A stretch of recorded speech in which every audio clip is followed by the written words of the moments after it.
Hi, welcome back to Two Kims, One pod. That's Unji Kim. And that's Peter Kim. Thank you so much for coming back, y'all.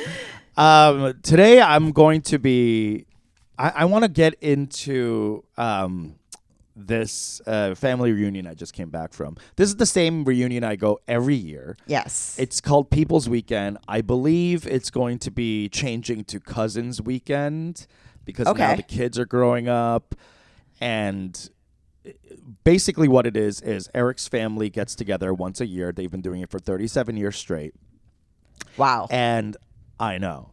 And it's been going on for the three boys, Eric and his two older brothers, go to their godparents' place in Lake Minnetonka.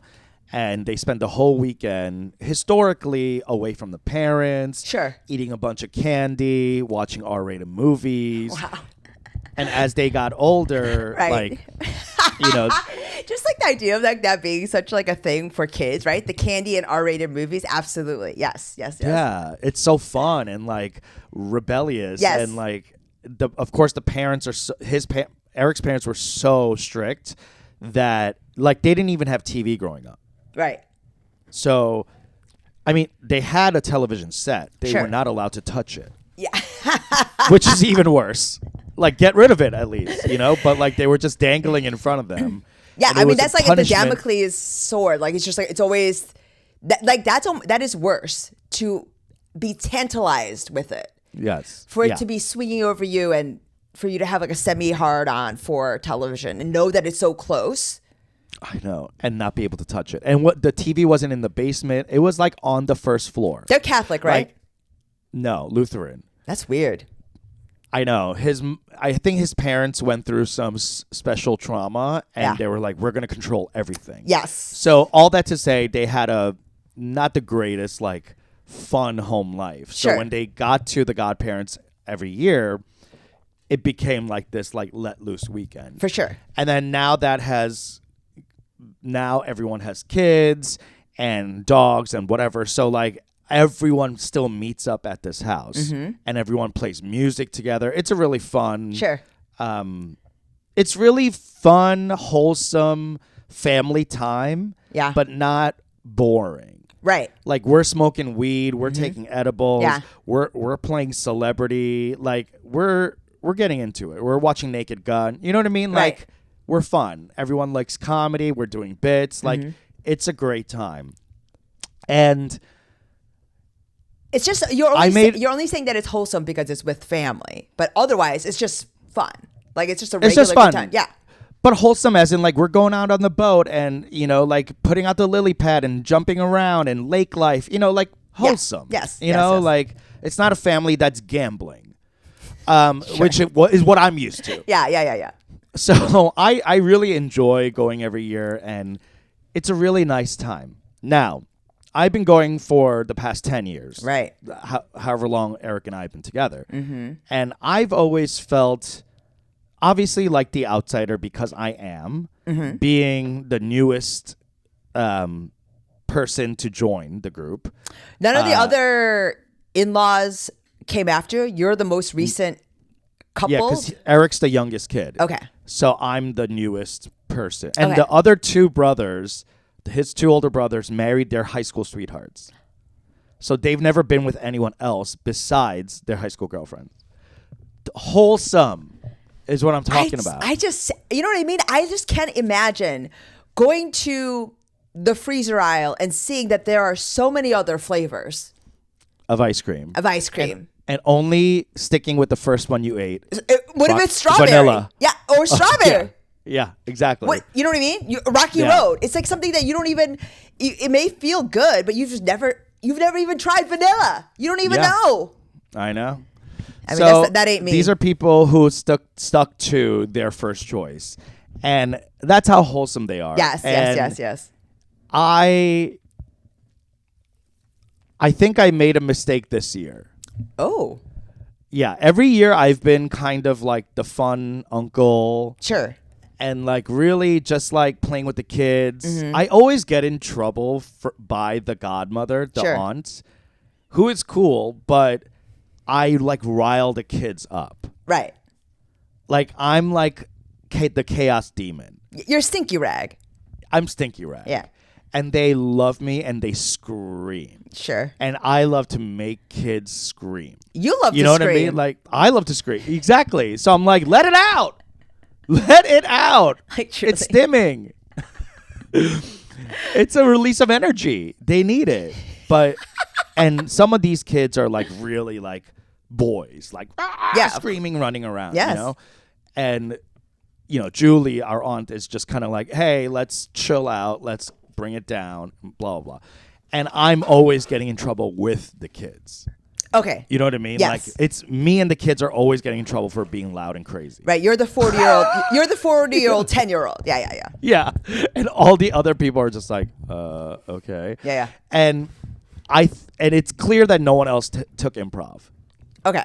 You know what I mean? Yes. Like, Even no though one, all of everybody them, else mean, play instruments? No, but even though all of them just went with the first choice, that's very improv.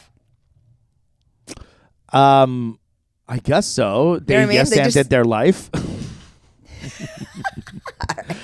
Anyway, so there's not like a sense of like play involved, you know, like there's a lot of like structured play around rules and board games and such, but like, you know, I'm bringing a different type of play. I'm using the dome, imagination. Sure. Stinky Rag has come alive. You're Viola Spulin, whatever. You know that lady? Sure. Yeah. You're the mother of improv. Yes, you're doing that off the dome. That's right. Yeah. And I'm actually playing improv games with them, and I'm like playing Mind Meld Mm-hmm. and like whatever. I'm just trying to have fun with the kids because I love hanging out with these kids. And anyway, one night it went a little too far, and I will admit, because I didn't understand. I understand my role in it, but this was the first time I understood my influence. Like I was an influencer. Right. To these children. Right. And I did not understand that. Like You I didn't understood they understand- liked me and that they liked playing with me. I didn't understand that they would like immediately adopt something. You know what I mean? Like I just like didn't realize how quickly something could turn. So for example, we were having like pizza night and there was a bunch of prepared toppings on the table, and one of the toppings was minced garlic. Okay. And this one kid, Miles, I love him. He's such a cute little like 8-year-old, you know, just like loves hanging on me like a little monkey. Yeah. You know, and he's sitting there, he's like, "What's this?" And then I go, "It's applesauce." And he goes, "Oh, really?" And I was like, "Yeah, try some." And I took a tiny little bit.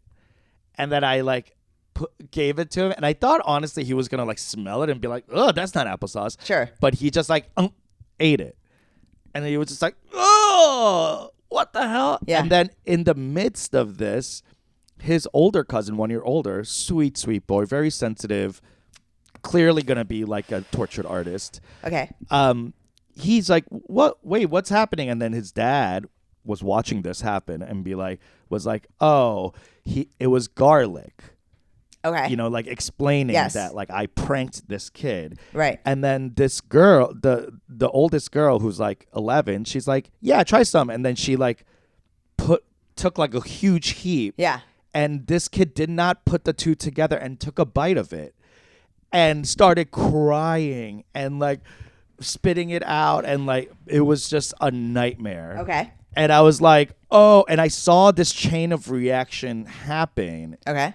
right in front of me, because like I was like, "Oh, I was just trying to like prank this kid," Sure. but because I pranked this kid, another kid pranked another kid bigger. He yes-anded. She yes-anded, and the bit heightened. got out of control. And heightened. Yes, and the kid ate it and started crying, and then it became a whole thing. And I just felt so bad, and I was like profusely apologizing, being like, "I'm so sorry. I thought this was gonna be funny." Mm-hmm. And then the kid just looks at me. He was like, "Yeah, but it was just mean." Oh wow. And I was like, oh, this is how my uncles used to treat me. Right. That's how you play. This like a picking, yes. That's how you play. teasing kind of way. Yes. But this family is wholesome. They do not tease. You know that Korean thing of like, "Olere, olere," Yeah. look at you, you're naked, you should be ashamed. Yes. 똥배. Like that's There's all. nothing like that. What are they doing? They're just giving each other like positive affirmation. Positive affirmations. That's They have no sense of like, my body is shameful. They have no sense of, I am not good enough to be here. There's no sense, like they are very positive, affirmed, confident children. And I brought in this really dark sense of play that they just were not ready for, nor did the parents appreciate it. No one appreciated it. And I was like, oh, But- wow, this is how different my upbringing was, because these kids don't play like that. My uncles used to pinch my nipples and make Yes, fun of of course. me. And if I pinched one of these kids' nipples, they would just cry and be like, they would call Oh, the that- police. yeah, sure. They are in Minneapolis. So yeah, it just really made me think like, fuck, like first of all, the influence thing was huge because I saw it happen so fast that I Right. was like, oh, that's why they say like you have to model good behavior around children, obviously, because they're just like copying you. Okay. Right? So like even though like this prank was in good fun and the intention was to be like, oh, psych, Yeah. that like gotcha. I don't think in any of their years they had a gotcha moment by any of their family members. A grandmother, a uncle, an aunt, a mother, a godmother, a cousin, none of them Do they have had gotchas. But have they been in the world? Like, do they go to school? Half of them. Like, do you tease your kids? I don't do that. Mostly because Does your husband? a little bit. My dad Okay. though is crazy. Okay. Right, my dad And is how do you exactly- feel about that? With my son, I thought it was a little much because some of it, because he was particularly sensitive, right? He would get upset, he would get worked up, he would be whatever. And so I would tell him to stop. But after a while, because he went to school, he got accustomed to it. And it wasn't that big a deal. And it became a lot of fun for him. It's something that he liked to do with my dad a lot because we don't play like that, right? My youngest, my daughter, immediately got that it was a joke. Immediately understood that like, no. Like gets the joke, wants to play like Yeah. that, aggressively wants to play like that. She likes it. Interesting. She likes it. Because she sees that it's play. It's Yeah, that's hard to understand for kids who don't play like that. but I mean you're doing it with a peekaboo. Do they never pretended they weren't there? I don't think they play peekaboo. These kids are like angels. I mean, but They've never been okay, but tricked. But this is what I'm saying. They can be angels, but you understand we live in hell. Like, what are you talking about? There needs to be Yeah, a little but bit apparently of this. they don't. Apparently they don't. I was the hell that they experienced for the first time That's ever. reality, but that's like because the thing is, when I with my son, Yeah, that might be yes. reality, but what I'm trying to tell you is I didn't enjoy being the hell. Okay, yeah. I did not like that. Sure, I thought I was going to because that's what I'm used to. right. But the reaction was not good. You know what I'm saying? Right. And, It's no fun and with my kids like reaction from that that. Yeah. is not, hey, suck it up. Like, it doesn't work for them because they're not used to that. Never sucking You know it what I up. mean? They're never gonna suck it up. not from me.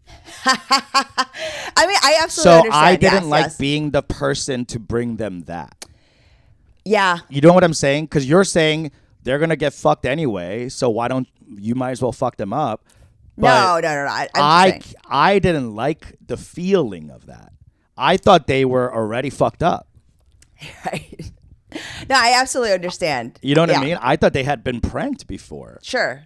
I mean, that's a They reasonable thing haven't to been guess. pranked. That's a reasonable thing for you to have assumed. Let's just put that out Yeah, there. It's a you're reason- 8. I thought you were pranked. Come on.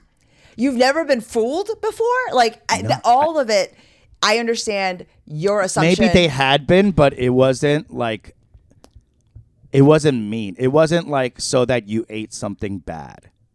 Sure. Like, you know what I mean? Yeah, or yeah. like the turn wasn't fun for them. I will say Like this. what? Peter, I don't think you need to feel that bad about it because the initial prank, right, was funny. He was like, ugh, like that. And he was having fun with it, right? No. He didn't like He it was either? not. I don't think he had any fun thinking something was applesauce and then biting into garlic. That's what he's telling me. Is like that wasn't funny. So it was even, so the first kid also didn't like it. The first kid didn't like it, which is why the second kid was like, "What's going on?" And then while we were see. explaining, she did it to him. Right, The right, same thing I did to this kid. But to it, who look, did not like yes. it. And this kid hated it because it was like a whole spoonful of garlic. Right. So I guess what I'm trying to say is it could have been a prank that like ended well, Sure. you know, or like it wasn't like quite literally leaving a bad taste in his mouth. And I thought back to it and I was like, this is totally something my uncle would have done to me. Yes. And they would have all laughed. Of course. But I wouldn't have. Sure. Like no kid would laugh at that. It's for the expense. It's for the joy of the adults being like, look at this idiot kid. Right. The kids are not having fun. No, but also the assumption is not that the child in these situations are the center of this event, right? It's because we grew up in an era where we were tertiary characters in the adults' lives, Right. right? The adults were, We were just pawns. yes. And whereas now I think so much more of these events are directed towards and center children. Right. Yeah. So when you do that, of course, you're not going to make that person. You know what I mean? Like it's tougher. But I to wasn't justify. centering him. I was centering myself, being like, this is going to be funny Yeah. because this idiot's going to bite into this thing. He doesn't even know it's garlic. Yeah. You know what I mean? Oh, yes. Like, absolutely. It's just something that like I had never considered. And it's the first time I had to consider a young person's feelings yeah. on top of my own enjoyment. Right. I don't think I've ever done that before.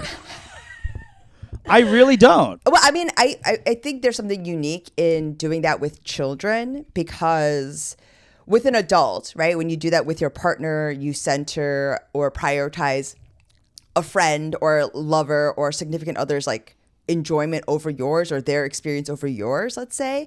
Their enjoyment will give you something, right? Or even that interaction, or even the idea that even if it's just for them, you are able to partake in it in some way. With children, that is not a given. It is really Yeah. selfless. It is very selfless, and it also would require a very specific kind of person to derive satisfaction from that, even their joy. Yeah. And I will say that's ultimately why having children is like, when I say like it's the shortcut to like self-actualization, it's that. Yeah. Yeah. It's because like I don't know if I would have done that to my own child. No. And it really made me think. I was like, it was so like innocuous feeling to me. Mm-hmm. But to this kid, it was such a like shock and like, I don't know, like a betrayal. You know what I mean? Like from someone he'd never experienced that before. Right, because they all trust adults. Especially me, because Yes. I'm hanging out with them, playing with them, blah, blah. I'm one of them. Yes. And then I turned on them. Yes. And they were like, all of a sudden, they were like, I can't trust you anymore. And that felt so bad. It's so funny that like you mentioning it, and I've just literally been thinking about this, but you know, you're right, because this is so fundamentally the way that all of our relatives played with us, right? Like I'm thinking right now, all the ways in which I was embarrassed, the pinching of the nipples, for sure. Embarrassed. Yes, they want to embarrass That you. was, yes. Fundamentally. They wanted to cut you down. Yes. To keep you humble. Yes. But And it works. I don't know if it worked. No, but Yeah. I mean, we persevered, and yet we persisted, you know? And I will say that when you're mentioning this, what I'm finding interesting is that we were all brought up this way. It is so baked into our understanding of our relationship with adults as children. Like it was, I don't think any of us would think otherwise about it, but none of us liked it. No, we hated it. No, like it's true. Like if you think about it, like that's such a big part of at least Korean upbringing is that yes, this always happens. It is absolutely baked into our experience, but also none of us liked it. Like it's a thing hazing. that yes, Yes. to become an adult. It's totally like familial hazing. Yeah. Yeah, and it's fucked up because I do believe that my uncles and my family members did it to show affection. 100. Like, but they just didn't understand how or even care how we would receive that affection. Because That was never a thought. Because I was just talking about this with my friend. I don't think it exists in my or your parents' mind or our uncles or aunts' minds that Yeah. they could fuck us up. Like Right. that they are what they're doing or their behavior would do anything to fuck us up because they're giving us food, they're giving us a place to stay, they're like they feel warmth towards us. So what else what could be bad about what they're doing? I don't think it would ever have occurred to my mom. And even now, I don't think it occurs to her anything that she did would have messed me up. No, it was all like, I did this for you, so how dare you Yes. talk back or complain? Yeah, I mean, I told you about this. Like, when I was on Second City, my mom came to the show, and she said something shitty about my haircut. Uh-huh. And that was the first, I was 35 years old. Mm-hmm. The first time I had ever told my mom, I don't like the way you talk to me. It hurts my feelings. You said it hurts your feelings? I told you this before. Yeah, 상처 you hurt 받다고. my Yeah. feelings. And she flipped out on me. She got so defensive, and she couldn't understand like why something she's saying out of concern, like about my haircut being whack as fuck, Yes. and ergo people are gonna look at me and judge me. Why that would feel bad. Yes. When it's concern, and I wouldn't even say it if I didn't love you. And also, do you want to be out there looking fucked up? Like, Fucked up. Yeah, you know what I Right. mean? Like, don't you, Right. like, no one in your life cares about you enough to tell you look fucked up. The truth. Right. So it was 35 years since I came out of her. They ripped me out of her C-section style. Uh-huh. And the first time I had ever expressed how I felt about how she talked to me. Right. Everything else was about consequential stuff. Like, you're not letting me go to this thing. Sure. So I hate you. Or like, I want to cut class and you're yelling at me, and ergo we're not happy or whatever. Like, it was all about situational stuff. Sure. Like, there was never any mention about feelings. And that's because I didn't really know how to understand or talk about my feelings, even in English. You Yeah. know, so like to do it in Korean is like, what the fuck? How do you even go there? but like it got so bad that I had to just fucking tell her. And I remember feeling immediately horrible that I made my mom feel bad. Right. Like, that's an abusive relationship. When you stand up for yourself and you're like, oh man, I'm sorry I stood up for myself. And it really brought me back to like, these kids are so forthright with their feelings and so open and vulnerable and saying they love me all the time and like how much they, want to spend time with me and, like they like my hair or whatever. Yes. They're just all over me. And here I go treating them like my uncle treated me. Right. All because I thought it would get a laugh. Mm-hmm. But also for you, it's like baked into the experience of having fun with someone that you're close to. Right. Right. This is ribbing. Familial. Right. Ultimately, it's sort of like a show of intimacy. Correct. To do that. So after 10 years, the fact that you're finally reaching that point is, I think, Yes. in your mind, you're sort of relaxing enough to do that. Yes. One. Two, you're also realizing that you're maybe in a space that that's not appropriate. Conducive. Yeah.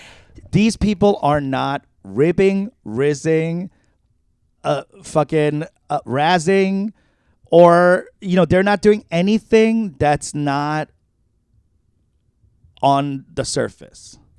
They're not lying to each other. They're not stealing from each other. They're making jokes, and they're like making fun of each other for like stupid things that they've done. Like, oh, remember when Eric got so drunk he threw up in Tara's hair, and Sure. Fun, but like you're not sitting there going like, oh, cool jacket, bro. You know what I mean? Like, yeah. no. Cool jacket. Like, if my brother walks in with like a jacket that's like too loud or whatever, Looks stupid. Yeah. yeah, I would. The first thing I'm doing is jumping on that ass Yeah. and being like, "What's up?" Like, "Oh, are we in Milan?" Yeah. Okay. You know what I mean? Are you Like- about to do a set on Def Comedy Jam? Like, Yeah, you going to a night at the Apollo? What is that from? Fat Farm? yeah. So like, it's an aggressive style of love. Sure. That is born, I think, culturally, out of a people that doesn't understand how to be vulnerable with each other. Sure. Ergo, we do this. We slice, Yes. dice, cut, so that we're still communicating, but in subtext. You know what I mean? Like, Yes. it's such a strange thing that like I'm getting. You must feel, maybe you don't feel like this with Max's family because maybe you guys have similar types of love languages or love patterns. But Eric's family and my family is so completely different that it's like, it really is whiplash. And I'm really like learning about like, wow, I do these things out of like automation Right.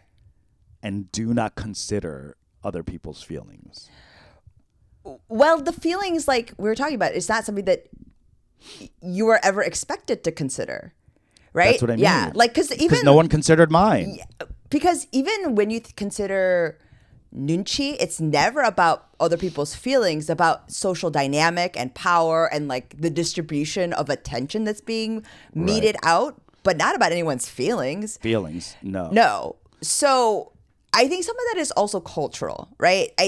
No, definitely it's cultural. Yeah. So it's Yeah. not only Korean, but I think a lot of African American families are the same way. You bust each other's ass, like you rib each other. I think in a lot of Jewish families as well, you rib and you needle, and it's a way of, one, it's kind of supposed to be funny, right? That's part of it. And I will say that I am also experiencing this, at least with Max's family. It's very similar, but they're funny. My parents have always historically just been like nagging and mean. I will also say, like, when I was in Korea and seeing like adult Korean people deal with this with their parents, they also it feels bad, but at a certain point you see them process it differently. Like their point of view on it shifts. Like that's for a Korean people, I think it's a part of growing up, is that you stop letting it make you feel bad and you do start to internalize it as love. It's annoying, but it does not upset you. And it's kind of universal when you're there. Like the thing about parents and moms and how they treat you, it's kind of across the board. It's expected. If your mom doesn't do that, it's kind of weird and probably she doesn't love you. And I will say, like, my son, I find myself doing this a little bit, and my son recently was like, that actually upsets me. He said what you said to your mom. Yeah. Like, why do you have to say that? Yeah. How did you react? I was taken aback. How did you feel? I was shocked. Yeah. Attacked. I attacked. I was like, ah! Yeah. How dare you? How dare you? I'm the most self-aware. Shut the fuck up. Yeah. I'm so conscious. I'm a modern mother. Yeah, like, shut up. What do you mean? I'm thinking about your feelings. But after processing the defensiveness and kind of clocking myself for feeling that way, immediately getting defensive, I just sat myself, and then I acknowledged his feelings, right? I was like, touche. That's correct, and I'm sorry that you felt that way. And I'm talking that the way I'm talking is making you like clock it in that and internalize it that way. And then we just talked through it. Like we literally started from the beginning of the interaction, and we just walked through it. And I think it kind of got to a place where he didn't feel upset about it. He felt like he had said his piece, and I still got to parent, right? I'm creating boundaries. I'm saying that you can't do this, that this is a bad idea. And so I think that, as modern, Korean American parents, there's some of that stuff where it's so baked into your understanding of what it is to love. Right. Yeah, you have not seen anything else. No. So and we were supposed to roll this downhill by marrying other Koreans, right, and having Korean kids that we could treat the same way, and then they treat the same way. It's our fault for assimilating to a Western style of love. Yeah, I mean, there's a part of it where it's even beyond that. When, like, at least with Eric and stuff, and with my husband as well, it was strange to interact with like a quote unquote good family. And when I say good, I mean, I'm talking like parents who have professional achievements, Oh, I see.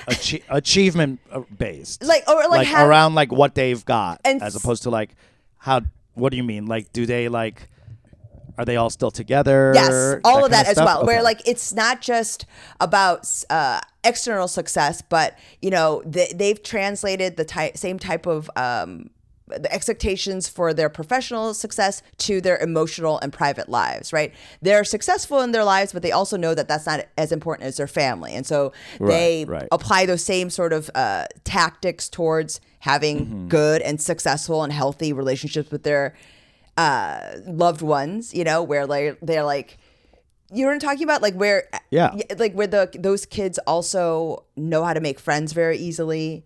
They are good with like making, like creating a community, because their parents also have a community, you know, and it's like all that stuff where you watch it happen with them so easily. Right. And you and I, we talk about it so much on this very pod where it's like, how do we do that? Yeah. My parents don't have friends. At all. You know what I mean? Like, I don't know. I had to learn everything new. Yes. Like that kind of stuff. So like, I don't know. I that's why I'm coming to you at 43 being like, I pranked a kid and I felt bad. You know what I mean? Because I didn't understand until literally 2 days ago that kids have feelings and it affects how they, how they grow up. Did they make you feel bad about this? No, none of them. Okay, did. good. And I felt horrible Yeah, I mean, that's just that. I'm sure it feels crazy because you're kind of learning that, like, with great power comes great responsibility thing with Yeah. children. Yeah. And I'm through and through. I'm a comedian, so if it's not getting laughs, I'm bombing, and I'm also hurting your feelings. It's like doing a joke, like a really like racially charged joke, Or like doing and crowd not- work and- like that. Yeah. Yeah, and it not going well, and then like screaming about it, and people being like, "Oh, I feel bad." Yeah, you've just dropped the F. You've just said like retard for no reason, and now it's hanging out there. Yeah. Yeah, and there's a bunch of like mentally disabled people there, and they're crying, and I'm like, "Oh, this feels horrible." Because at the end of the day, I was going for a laugh, Right.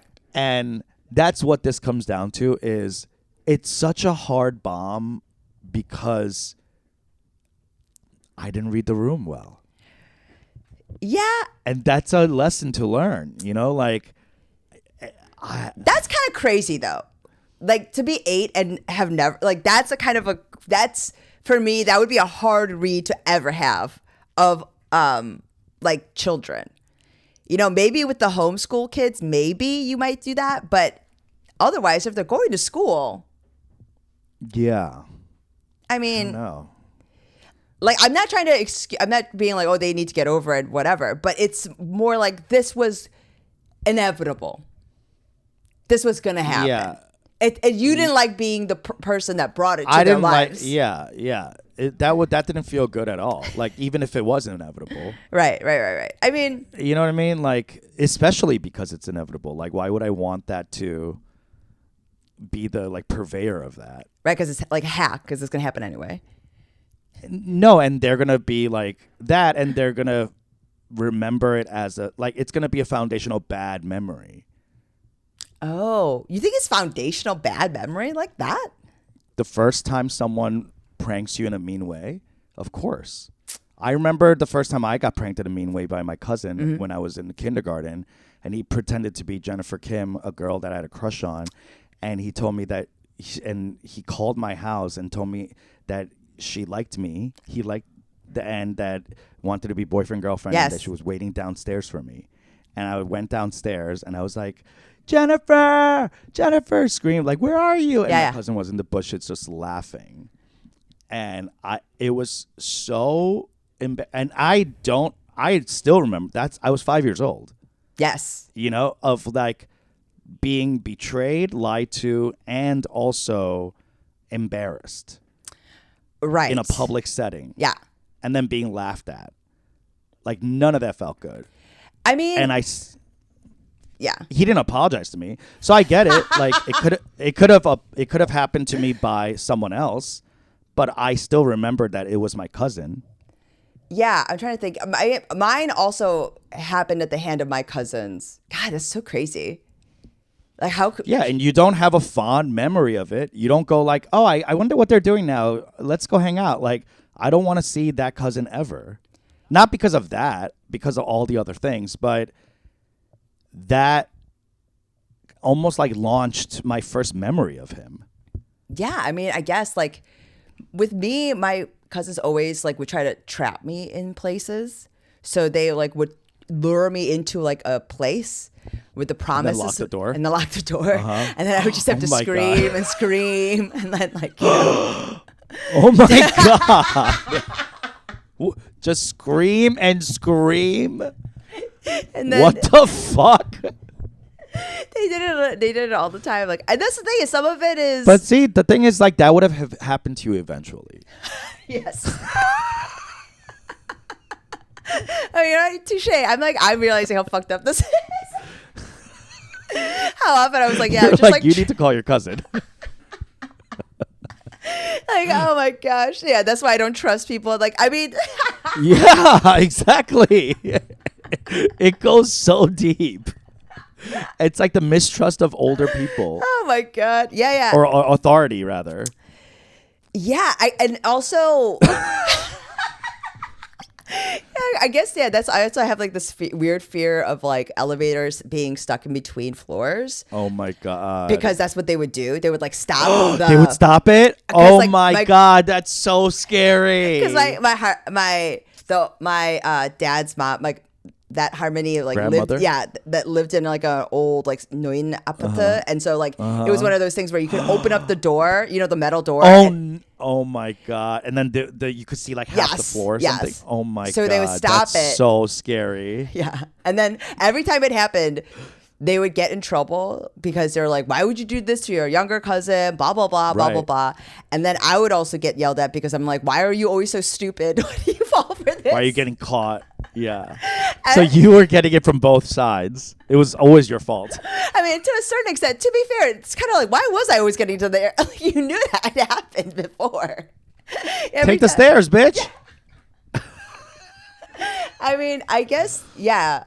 I will Yeah. say, as long as, like, with this lesson having been learned with the family, after, this is the 10th year or 11th year? Yeah, 10th year. So, like, it's sort of like a mile marker for you anyway, right? Like, Yeah. It really like they're starting to look at me as the villain, which was the role I was written for. So it's actually typecasting. Yeah. I know it only took 10 years to step into my role.